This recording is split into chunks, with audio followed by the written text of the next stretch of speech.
D'aussi loin que je me rappelle, j'ai rarement pris du plaisir à agir dans mes actes d'adoration quotidiens ou plus poussés.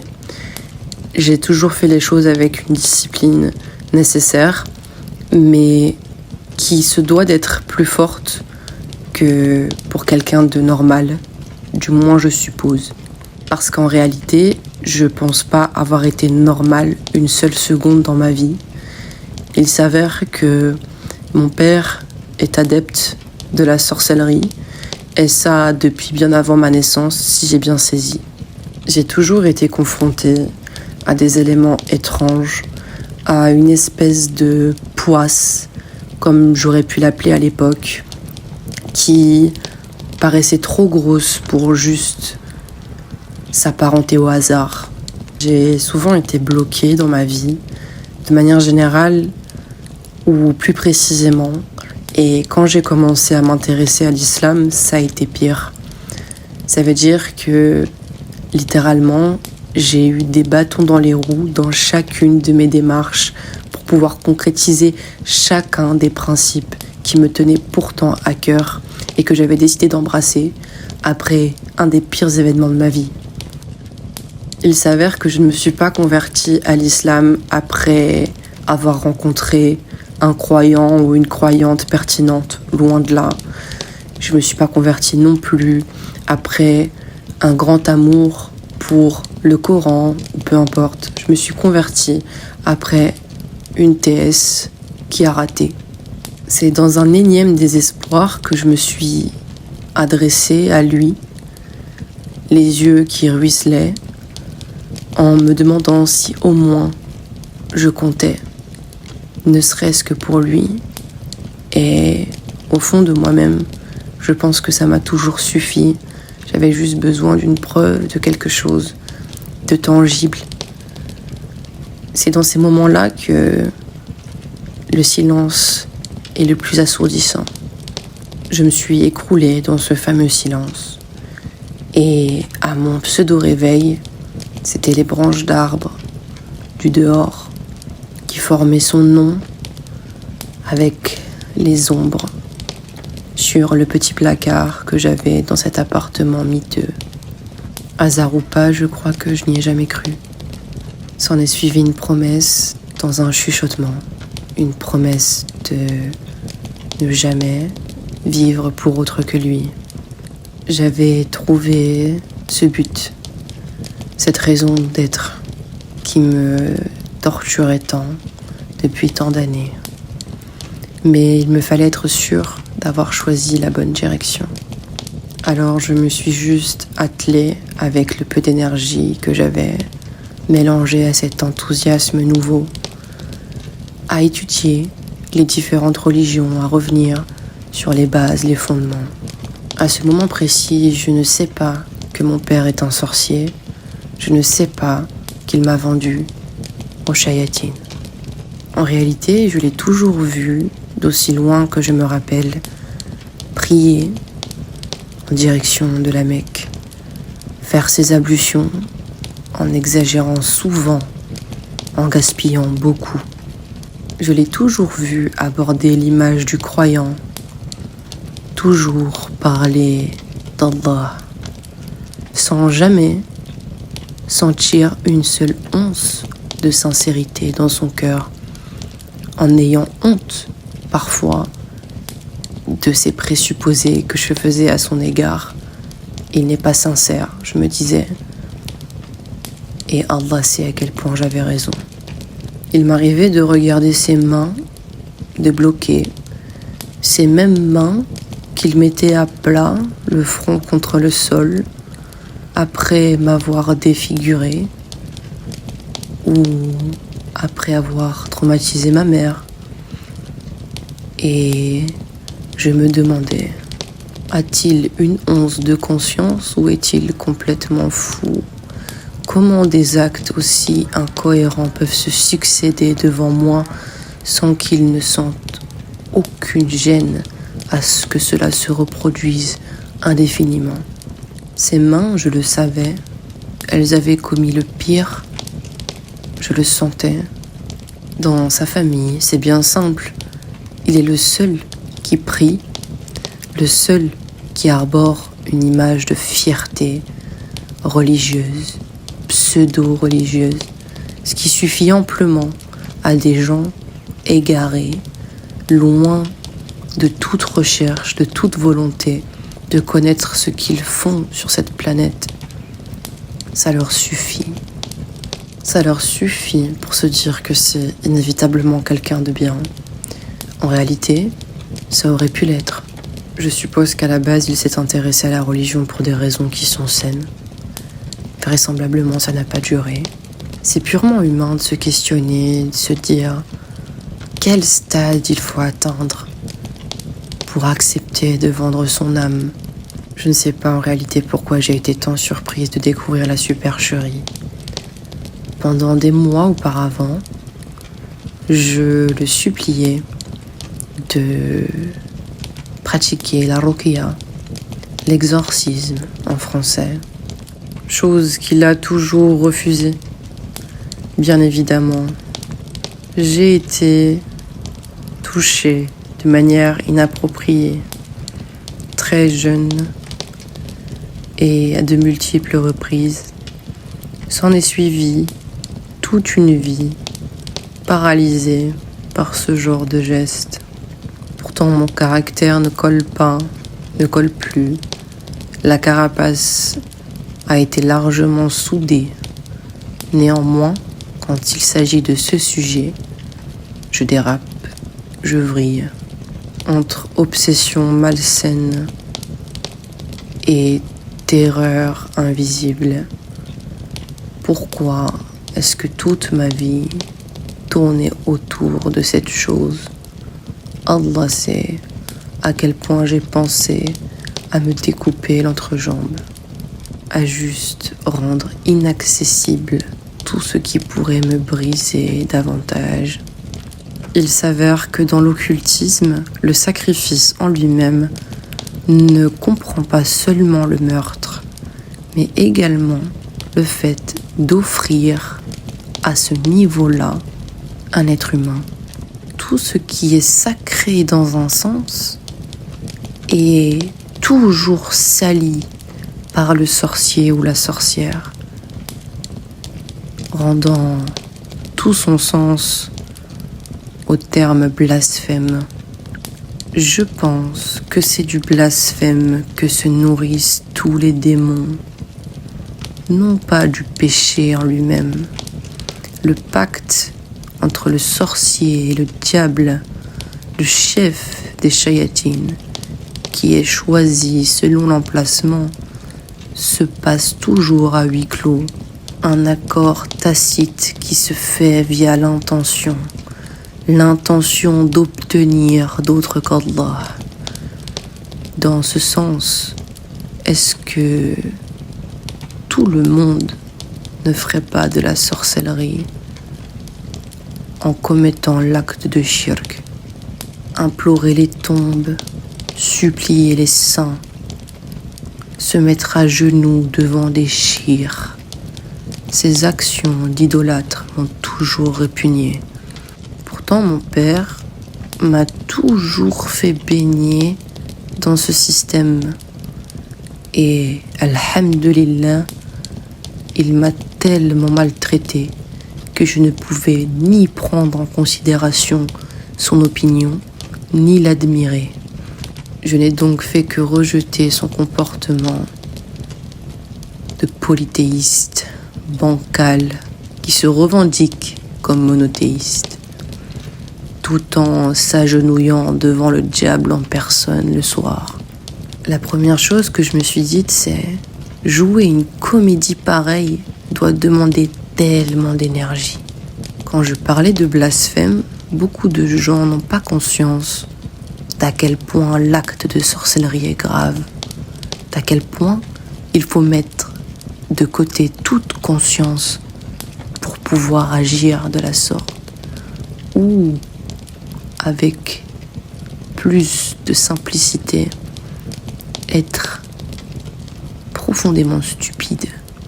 C'est la conclusion que j'ai eue et que je garderai sûrement toute ma vie. Rien de ce que l'on peut avoir en communiquant avec les démons ne sera équivalent à ce qu'on obtient dans la souffrance, la patience et la dévotion avec le Créateur lui-même. Regardez leur vie, marabouts, sorciers, Wicca. Regardez la vie qu'ils arborent. Ils font semblant d'être heureux. Ils ne sont ni riches ni pauvres. Ils sont absents de leur propre corps. Corps qu'ils ont légué aux entités qui se jouent d'eux. Les pantins originels, les serpillères d'Iblis. Je suis passé de supplier le Créateur de guider mon père après de multiples années de rancune, de pleurer en voyant sa barbe se dévêtir, blanchir, ses paupières s'alourdir et sa peau tomber, son corps s'affaisser, ses muscles se raréfier. Je pleurais de le voir vieillir, lui, mon bourreau. Syndrome de Stockholm ou sensibilité exacerbée, qu'importe. Je suis passé de ces douces invocations dites avec légèreté le matin, cette lourdeur dans le cœur néanmoins, à invoquer pour sa destruction la plus totale. Allah ne laisse jamais son serviteur dans l'ignorance quant à le malheur qui l'incombe. Parfois, ce malheur ne découle que de nos propres erreurs, nos propres fautes, notre propre passé qui remonte. Et comme chaque chose en son temps, chaque leçon se prend au moment où elle doit être prise, et Allah est le tout-sachant. Je pense que ça faisait tellement d'années qu'il était imbriqué dans ce rôle, pseudo-croyant la journée, adorateur du diable la nuit, à nouveau. Je pense que l'épuisement se faisait sentir, de sorte qu'il a pris l'initiative de ne même plus cacher sa sorcellerie. À mon grand plaisir, je n'ai pas eu besoin de fouiller ou de me casser un peu trop la tête. Il s'avère que j'avais des doutes quant à ce qu'il m'arrivait la nuit, quant au blocage dans ma vie, quant aux personnes qui disparaissaient après m'avoir demandé la main. Instinctivement, je n'ai jamais voulu présenter aucun homme à mon père. Jamais. Il est de ceux qui sont mauvais entre quatre murs et absolument inoffensif à l'extérieur. Il est de ceux qui s'en prend aux femmes, mais baisse les yeux devant les hommes. Il est de ceux qui ne va jamais reprendre un collègue de travail irrespectueux, mais se venger sur son épouse le soir. Il est de ceux qui sont sadiques, qui va décrire le corps des femmes de joie qu'il a été voir, juste pour voir la détresse dans le regard de son épouse. Il est de ceux qui va tordre les poignets de ceux qui s'opposent à lui, même s'ils n'ont que 6 ans. L'opposition consistant à dire « Arrête de frapper maman ». Il est de ceux qui sont sales et ne vident jamais l'historique, quand bien même les petits yeux innocents pourraient découvrir l'intimité d'autrui en un clic. Il est de ceux dont la force se décuple, arrivé le soir, où les yeux se retournent étant blancs et qui font peur à voir. Cette peur qui m'a été forcée de tarir et qui reste mon meilleur conseil aujourd'hui, ne pas offrir ce qui les nourrit aux shayatines. Je les vois comme les monstres que je faisais en gribouillis petite. Je les imaginais ainsi, attendant patiemment que je sois triste, en colère ou anxieuse, et voulant dévorer chaque parcelle de ce qui ne tourne pas rond chez moi.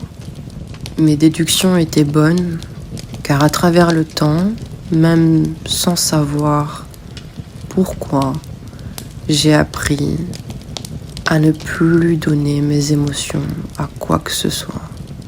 Personne ne méritait ma peur, ni lui, ni ses soldats. Tu l'auras compris, il est du genre haïssable. Haïssable et pour autant surprenant.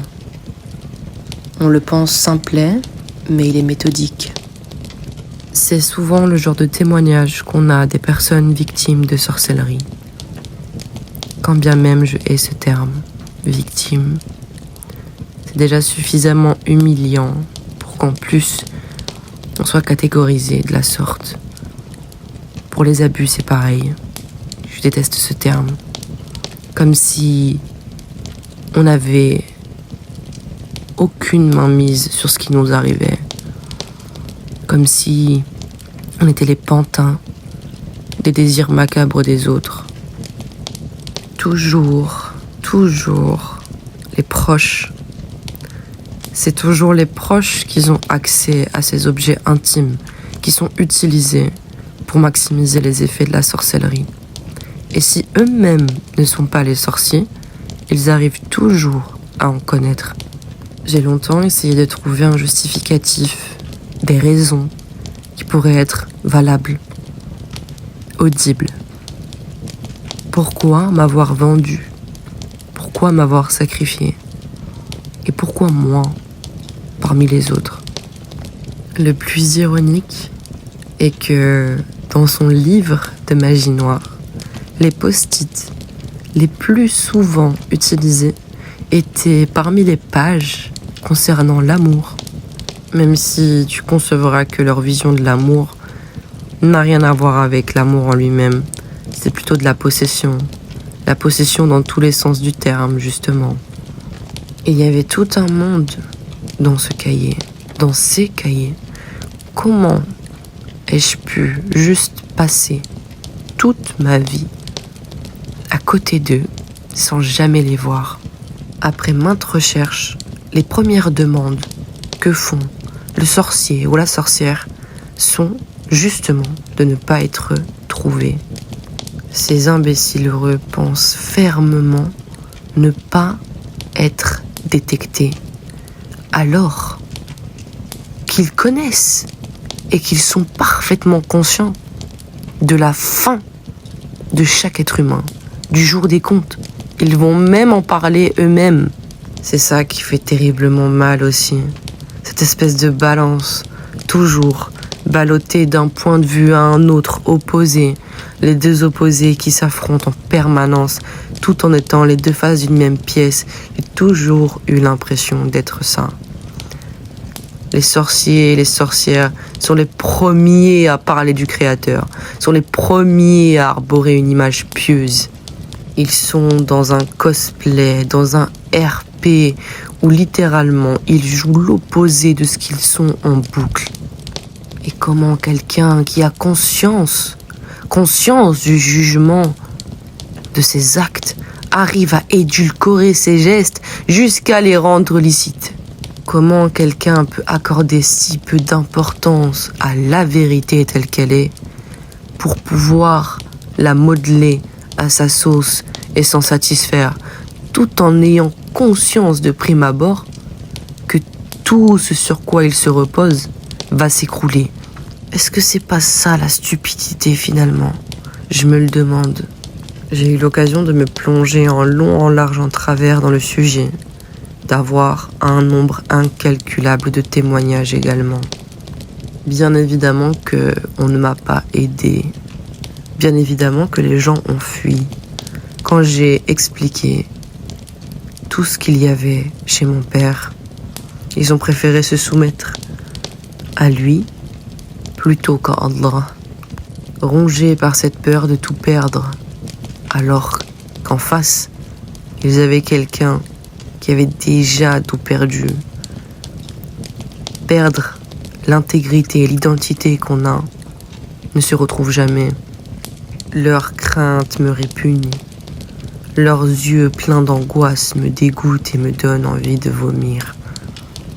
Ils agissent et se comportent comme si c'était eux qui subissaient les attaques, qui subissaient les revers, qui se réveillaient tous les matins avec un tatouage sur les parties privées. Tatouage qui vise à bloquer chaque démarche de mariage. C'est le sujet sur lequel il s'est le plus acharné sur moi. Déformer mon visage et me donner des conseils derrière, afin de me détourner de la piste de la sorcellerie. Alhamdulillah, à nouveau, même si ça a mis du temps et du temps, ça ne m'a jamais détourné de mon objectif. Tout simplement parce que je n'avais aucun intérêt personnel au mariage, loin de là même.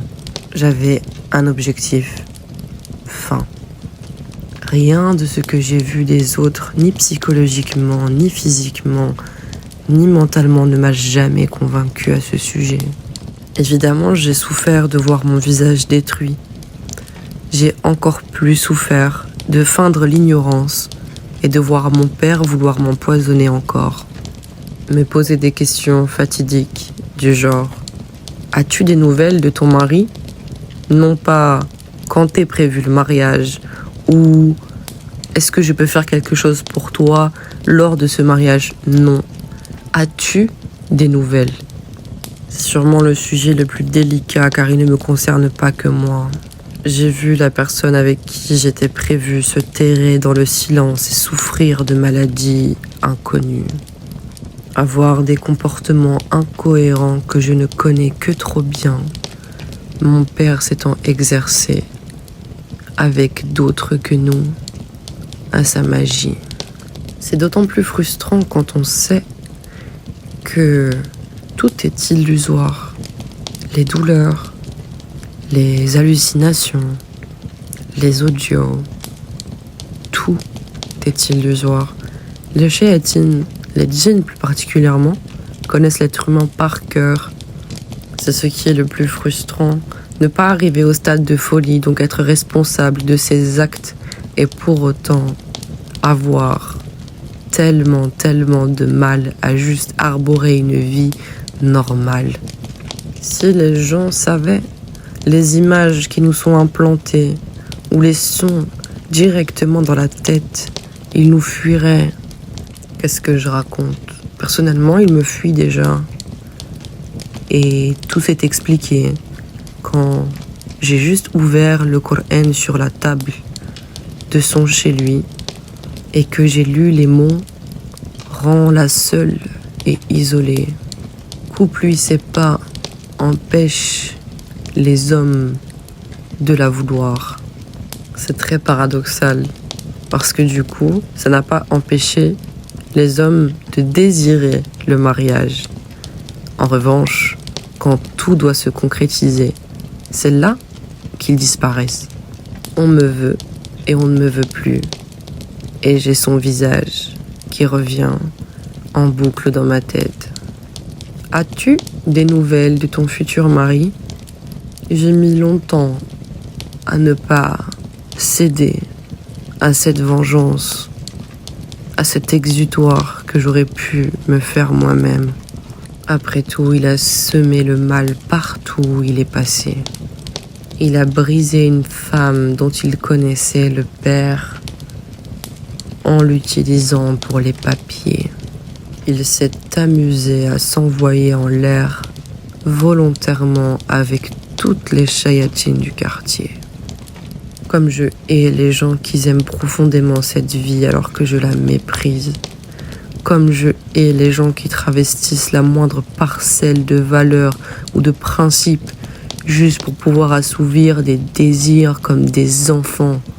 Et le pire, c'est que si je n'avais pas été guidé par Allah subhanahu wa ta'ala, le début de mon existence partait pour ressembler au sien. En effet, À partir du moment où vous intéressez les shayatines, ils ne sont pas prêts de vous lâcher le col, que vous soyez consentant ou non. Quand vous êtes une offrande, ils considèrent que vous êtes un dû. Alors, vous travaillez pour eux, vous cédez, ou vous avez des problèmes. Comme tu l'auras compris, j'ai coupé tout ce qui pouvait me lier de près ou de loin à ces êtres ou à ma famille. Mais le poids sur mes épaules reste tout aussi lourd. La vie avec un sniper qui attend juste une erreur de votre part, une crise de larmes, de colère, d'angoisse, afin de repartir habiter votre corps. Est-ce que c'est vraiment viable? Je cumule les ruqyas régulièrement et je suis heureuse d'avoir enfin la solution à ce qui m'a tant pesé, à ce qui m'a tant peiné. Ces émotions, ce surplus, cette pression qui était en train de me détruire de l'intérieur, qui n'était même pas mienne. Le shayatin n'attaque pas que frontalement avec des épisodes de paralysie qui effraient, mais le plus souvent, tout est subtil. Ils implantent une angoisse, ils implantent une volonté ou une non-volonté. Ils implantent quelque chose qui fera partie intégrante de ta personne sans que tu ne saches d'où ça vient et sans que tu ne saches pourquoi. Pourquoi ça prend autant de place? On va y apporter un nombre incalculable de diagnostics. À ça, je leur réponds tous. Pourquoi tous les symptômes se sont arrêtés après la ruqya? Pourquoi est-ce que j'ai entendu le silence pour la première fois de ma vie à 25 ans? Je suis convaincue néanmoins qu'autant de manipulations mentales, spirituelles et physiques altèrent évidemment la conscience. Seuls les croyants qui ne craignent qu'Allah acceptent de me côtoyer, sont habitués à se faire menacer, étrangler ou saigner de manière inopinée. Quand ils invoquent ou quand ils pensent à moi. Et pour les autres, c'est pareil. Tous les damnés, les maudits, tous les gens qui sont dans le même bateau que le mien, je ne les repousserai pas. Parce que je sais à quel point ça peut être dramatique sur un cerveau d'être rejeté pour quelque chose qu'on n'a jamais choisi, jamais accepté, ni même qu'on n'aurait jamais imaginé, tout simplement. Je suis convaincue que si les croyants étaient aussi soudés que les shayatines, on en aurait fini depuis vraiment longtemps. Et c'est à ça que j'aspire. Des gens suffisamment concentrés pour que de l'autre côté, ils nous craignent. Cette peur, c'est notre pouvoir. Toi qui te reconnais dans ces paroles, ne laisse personne, tu m'entends, jamais s'interposer entre toi et lui, le Créateur. Si tu dois mourir dans cette lutte, alors meurs avec le sourire, ne te plains pas. Il n'y a rien de plus gratifiant que de se battre pour les choses qui valent vraiment le coup. Cette liberté à laquelle tu aspires, j'ai mis des années à essayer de l'obtenir, à essayer de la bâtir, à essayer de lutter pour avoir le strict minimum qui était offert sur un plateau aux autres. Et dans ma situation, il y a pire que moi. Et dans ma situation, il y a mieux que moi. Dans la tienne, c'est pareil. Bien évidemment que la sorcellerie n'a pas impacté que des domaines qualifiés peut-être de superflus. Ça a détruit ma santé pendant des années. Les analyses ne donnaient rien. Et pour autant, je m'enfonçais un peu plus chaque jour. Sache que la seule chose qui te permet de contrer la malédiction, c'est ton front sur le sol, rien d'autre. Même si bien évidemment, la première chose que les shayatines vont utiliser pour t'écœurer, c'est ta propre foi. Est-ce que les gens s'imaginent avoir des images PH en priant, ou du blasphème, ou que sais-je, avoir cette espèce de dualité en permanence, cette lutte interne. Et le premier conseil d'une nombreuse liste, Inch'Allah, qui se repose sur mon propre combat, sur les livres, sur les nombreux témoignages que j'ai pu écouter, concerne justement les waswas que tu peux avoir, qui sont évidemment bien plus trash, bien plus graves, bien plus prenants, lourds et obsessionnels que des waswas classiques. Comme pour les waswas classiques, il y a un exercice à faire pour se dédouaner émotionnellement parlant de tout ça, ce qui peut être vraiment très lourd, surtout sur le long terme. Ça peut donner tout bonnement la sensation d'être un monstre, un hypocrite, une hypocrite. Et ça en permanence, illégitime. Illégitime de naître, illégitime de prier, illégitime de tout.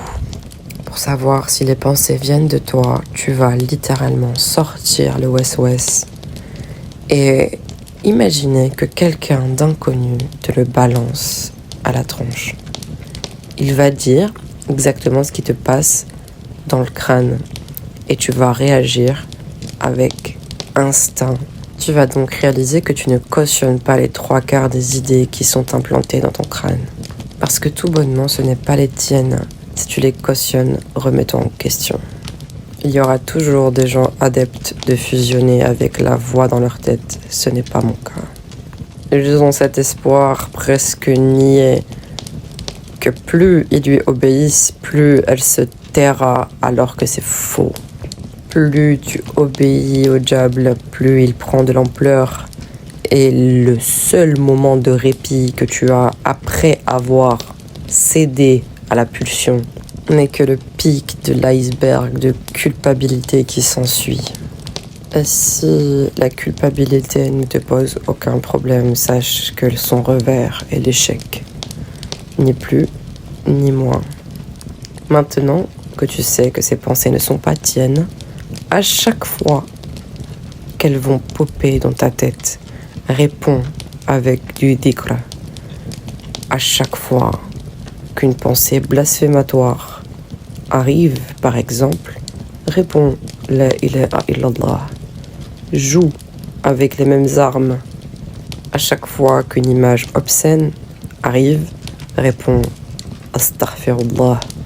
Ça veut dire que même si tu n'as pas fait le péché et que tu n'as pas cautionné ces images, peu importe, tu gagnes toujours.